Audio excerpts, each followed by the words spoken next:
युधिष्ठिर ने पूछा, संसार से उद्धार करने वाले स्वामी, आप रूप एवं सौभाग्य प्रदान करने वाला कोई व्रत बताइए। तो भगवान श्री कृष्ण ने कहा, महाराज, शरीर को क्लेश देने वाले बहुत से व्रतों के करने से क्या लाभ? अकेले अनंग त्रयोदशी ही सब दोषों का शमन एवं समस्त मंगलों की वृद्धि करने वाली है। आप इसकी विधि सुने। पहले जब भगवान शंकर जी ने कामदेव को दग्ध कर दिया, तब वह बिना अंग के ही सबके शरीर में निवास करने लगा। कामदेव ने इस व्रत को किया था, इसी से इसका नाम अनंग त्रयोदशी पड़ा। इस व्रत में मार्गशीर्ष मास के शुक्ल पक्ष की त्रयोदशी को नदी तड़ाग में स्नान करके जितेंद्रिय होकर पुष्प धूप दीप नैवेद्य और कालो उद्भूत फलों से भगवान शंकर जी का शशि शेखर नाम से पूजन करें और तिल सहित अक्षतों से हवन करें। रात्रि को मधु प्राशन कर सो जाएं। इससे व्रती कामदेव के समान ही सुंदर हो जाता है और 10 अश्वमेध यज्ञों का फल प्राप्त करता है। इसी प्रकार पौष मास के शुक्ल पक्ष की त्रयोदशी में भगवान शंकर जी का योगेश्वर नाम से पूजन करके चंदन का प्राशन करे तो शीर में चंदन के समान गंध हो जाती है और व्रती राजसु यज्ञ का फल प्राप्त करता है। माघ मास के शुक्ल पक्ष की त्रयोदशी के भगवान शंकर का महेश्वर नाम से पूजन कर मोती का चूर्ण भक्षण करे तो उत्तम सौभाग्य प्राप्त करता है।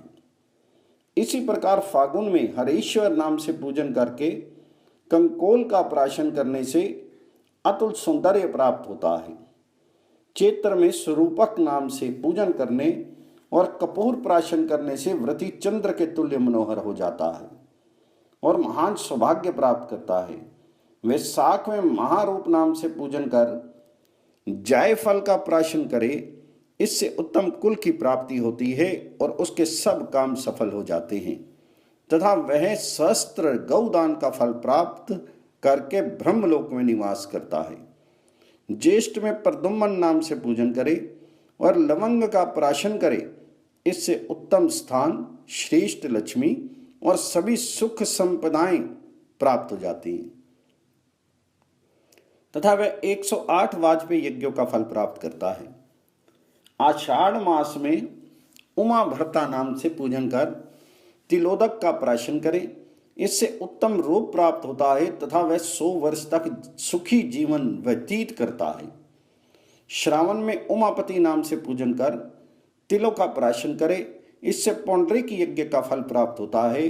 भाद्रपद मास में संध्योजात नाम से पूजन कर अग्रु का प्राशन करे, इससे वह भूमि पर सबका गुरु बनता है और पुत्र पौत्र धन आदि प्राप्त करके बहुत दिन संसार में सुख भोग कर अंत में विष्णु लोक में पूजित होता है। अश्विनी मास में त्रिदिशाधिपति नाम से पूजन कर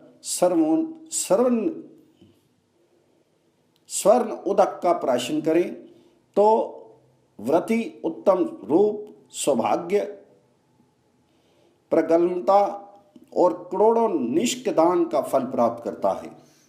कार्तिक में विश्वेश्वर नाम से पूजन करके दोना फल का प्राशन करें तो व्रती अपने बाहुबल से समस्त संसार का स्वामी होता है और अंत में शिवलोक में निवास करता है। इस प्रकार वर्ष भर इस उत्तम व्रत का पालन कर पारना करनी चाहिए। फिर कलश स्थापित करके उसके ऊपर ताम्रपत्र और उसके ऊपर शिव की प्रतिमा स्थापित कर श्वेत वस्त्र से आच्छादित करें। गंध, पुष्प, धूप, दीप, नैवेद्य आदि से उसका पूजन कर उसे शिव भक्त ब्राह्मण को प्रदान कर दें। साथ ही पयस्विनी संवत्सा गौ, छाता और यथाशक्ति दक्षिणा देनी चाहिए।